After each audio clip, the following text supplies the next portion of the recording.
So, you are going to use the PlanMinder. Great! But what does that mean for you as a developer? First of all, in the PlanMinder, developers are anyone that is assigned work in a project.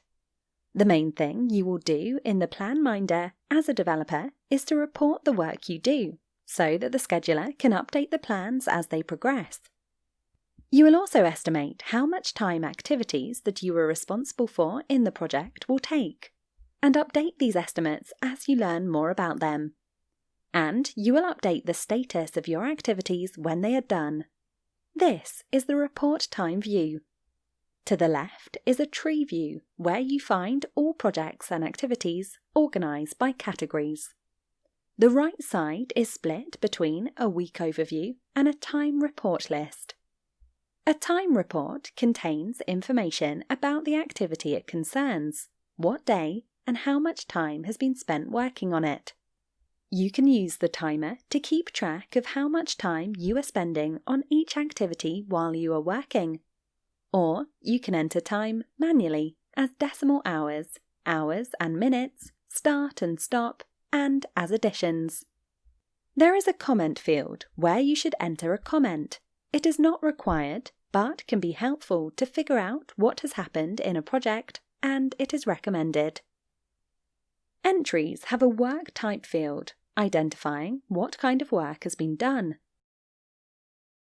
Depending on how your organisation has decided to use the PlanMinder, there might be a billable option you can turn on for an entry that should be added to someone's bill. After adding time to an activity you have worked on, you also need to commit the time report. When it is committed, it will be used to update the plans, as the scheduler subtracts the time worked from the last estimate to calculate how much work is left. Your report will not become visible to others until you commit it. You can still change your report after it has been committed. You can choose to use only the time report list or the week overview, or as default, have both visible. Activities you are scheduled to work on will automatically be visible in the week overview, plus all activities you have created entries for. You can also mark activities as favourites, so that they always are available in the week overview.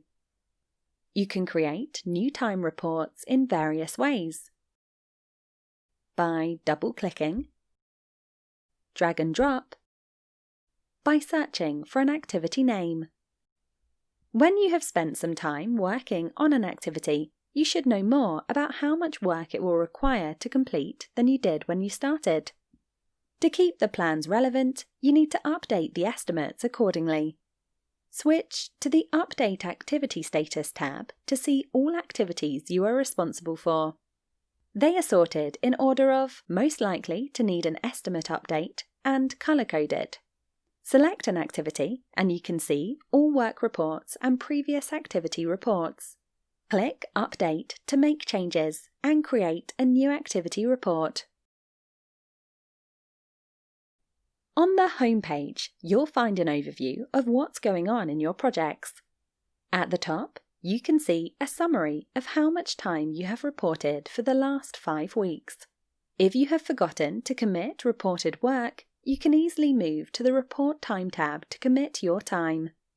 If you expand it, you can see the sums for all developers. The calendar on the right shows what the PlanMinder think you will be working on. You can switch to see the calendar for someone else, or to see what everyone has scheduled for today. The attention area shows things that may need your attention. This may be activities that needs an update, or external activities, checkpoints, or risks you should have a look at. Latest updates lists the latest updates for activities and projects you are responsible for. Expand to see more. Older updates become grey. The shared to-do list is a free text area all users can see and edit. To create a schedule, the PlanMinder also needs to know when you will be working and how much. In the Work Schedule view, there is a general schedule for the entire workplace. Here, workdays, holidays, and the normal length of a workday are defined. By adding things to your personal schedule, the PlanMinder will know how much work you can be scheduled for each day. You can define when you will be on vacation or work but not be available for scheduled work. There is also a setting for how much of your average workday you will be working on scheduled activities. If you spend part of your week on tasks not scheduled by the PlanMinder, like meetings or administration, the base modifier is used to reduce how much time to be scheduled for you. The end result is a schedule of who will do what when. You can see this schedule in the Chronos view. To see your own schedule, select Organize by People and expand the plan for you. These are the main things you as a developer will use, but you will probably find the other features useful as well. Please watch the other videos in the series to learn more about project plans, project reports, and how to explore old projects. You can find more information on the resources page at theplanminder.com, and you can always use the help button in the PlanMinder.